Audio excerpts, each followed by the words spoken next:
With Battlefield 2042 increasing the total number of players in a match up to 128, and the maps having very little cover at times, I have found others than myself can die quite a lot from the most random of angles, and there's not too much you can do about it.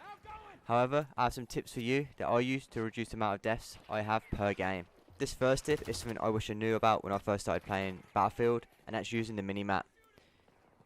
Battlefield 2042, it's slightly different to previous Battlefield titles, so I'm going to cover that now, and I'm going to explain a bit more about the other perks of using the minimap. So with this minimap, there are different icons. For enemies, there's sort of no icon when they die, whereas previous Battlefield you would have saw like either an X or a skull and crossbones. Although if they're spotted, their dot does disappear, so you can get a bit of information from that, but not too much.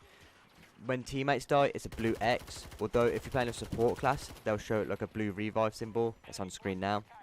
And then for squad mates, they also show a revive symbol, but it's in green, as if you don't know, in Battlefield 2042, squad mates can revive one another.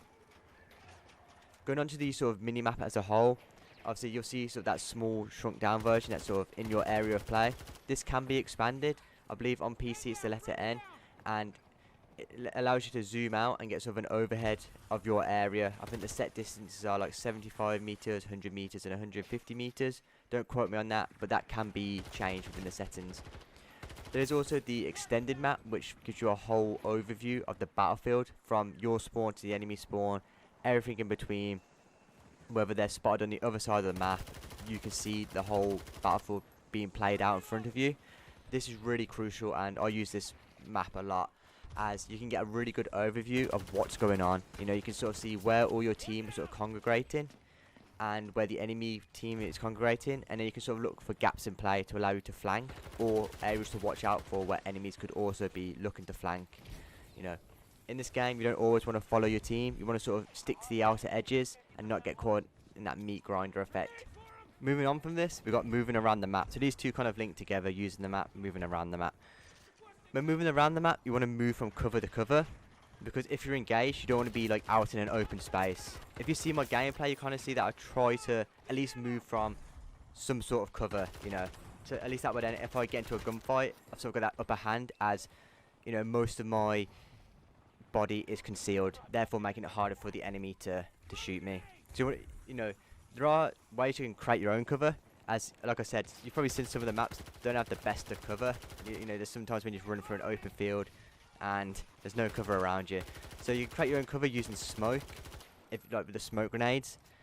And if you play as the Irish character, specialist, sorry, you can get the option to put shields down, so you can have a bit of hard cover from that. You want to minimize your time out of cover. You know, you want to sort of have a route where you can just run from cover to cover. Obviously, you can't do this all the time. Sometimes you will get caught out, and you'll both be just coming down to like pure skill then on who sort of gets the kill first. But just try to minimize your time out of cover, and sort of, you know, either that's run into a tree, a rock, a bit of a building, container, you know, those kind of things. Try and just move between them.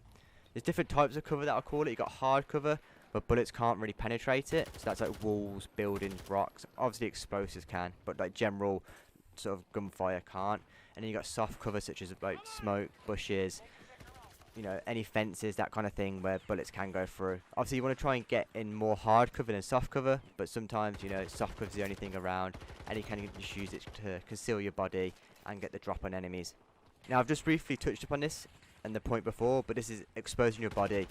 Cover can also be used to conceal more of your body, which in turn makes it harder for the enemy to shoot at you, as they having to aim at a smaller target. So you want to aim to hide more of your body and make the enemy show more of theirs. So there's sometimes where you've probably seen it, where enemies either have like a height advantage and you can only see their head, but they can see your whole body, or vice versa. Or there's been times where, you know, you've either been shoulder peeked by an enemy, sort of peeking around the corner, and you can only see half of their body, but then they can see all of yours because you're out of cover. So those kind of things are what you want to be doing to the enemy instead of having it like done back to you. Obviously, sometimes you just get caught out like everybody does in this game, but you want to be trying to sort of make the most of, you know, exposing your body less and making the enemies show more of theirs. Like I said, engaging enemies from above can be a big advantage in Battlefield due to the fact, like I said, you're exposing less of your body compared to them. And that goes for all cover as well, whether that's, you know, like I said, peeking around a corner, over a fence, I don't know, under a car. There's loads of different things you can do. The more you play, the more you sort of pick up on these sort of ways to sort of expose your body, and you can get really unique and creative with it and do things that people don't see much of, so you can really catch people out. Now this next point is a really big one and something I'm still guilty of doing and have to remind myself constantly not to do, but that's where you're looking / aiming. So I see this quite a bit from people that play Battlefield, other FPS games, and like I said, I do this myself. I'm no saint when it comes to this. But you want to make sure you're looking at where the enemy could come from and not looking or aiming at the ground or, you know, at where their legs are. You want to be like sort of aiming for that upper chest head area. Since obviously in Battlefield there's a headshot multiplier as well, so you can do more damage to their heads than sort of shooting at their sort of neck and below. So you want to be either aiming for that upper chest head area to make the most of this damage multiplier. Now the reason you want to be sort of aiming at where the enemy could be coming from is the time, like in distance, it will take you to move your crosshair onto the enemy. You know, before you have an accurate shot, it can put you at a disadvantage in this game. You know, where milliseconds count, and it's the difference between life and death. You know, you having to move your crosshair from the ground up to them, they've already got a couple bullets in you, and you're already on the back foot and potentially already dead. So you want to just make sure, you know, you're aiming at where they could be coming from. And that's just not aiming, like, just in general. You know, if you're sort of starting to peek a corner, maybe you want to be, you know, just looking at, you know, just sort of sweeping round. And the more you play maps, the more you sort of learn these common spots as well. Like, if you've probably seen, like, sometimes I'm checking these common spots of where enemies could be, whether that's a bit of cover behind a corner or, you know, a sort of certain corner when I'm sweeping it. Those kind of things you pick up on. Obviously, there's still the chances where people are just in a random spot they don't expect. But quite a few people find these common spots and always sit in them. And the more you play the game, the more you sort of learn these spots. But it just gives you that advantage and allows you to get the drop on enemies that aren't looking at where you're coming from. I hope you found these tips useful for staying alive longer in Battlefield 2042. If there's anything you think I missed or anything you'd like to add, make sure to leave a comment down below.